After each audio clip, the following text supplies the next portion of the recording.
Hello' guys, আজি মই Guwahati science চিটিলৈ আহিছোঁ, বিজ্ঞান নগৰী। আৰু ইয়াতে সোমোৱাৰ আগে আগে আপোনালোকে ধুনীয়াকৈ টিকেট কৰি ল'ব লাগিব।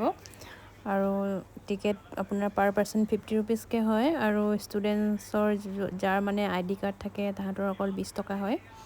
আৰু এইফালে মই এতিয়া সোমাই গৈ আছোঁ। সোমাই গৈ ওপৰলৈ খোজকাঢ়ি উঠিব লাগে, যিহেতু পাহাৰৰ ওপৰত আছে। আৰু এয়া আমি এতিয়া আহি পালোহি আৰু ছায়েন্স চিটি। আৰু ইয়াত বহুতো চাবলগীয়া বস্তু আছে, যিহেতু গোটেইখিনি ভিডিঅ'ততো দেখুৱাব নোৱাৰিম। আৰু ভিডিঅ'ত আপোনালোকে চাই যিমান ভাল পাব তাতকৈ বেছি নিজে আহি বেছি ভাল লাগিব। আৰু ইয়াত বহুত বিভিন্ন ধৰণৰ বস্তুবোৰ আছে, যিহেতু মই ছায়েন্সৰ ষ্টুডেণ্ট নহয়, সেইবাবে মই ভালকৈ বুজাব পৰা নাই। আহি মেলি চাব পাৰিব আপোনালোকে। আৰু এইখিনি ভিডিঅ' ইয়াতে মই সমাপ্ত কৰিছোঁ। বাকী নেক্সট এটা ভিডিঅ'ত লগ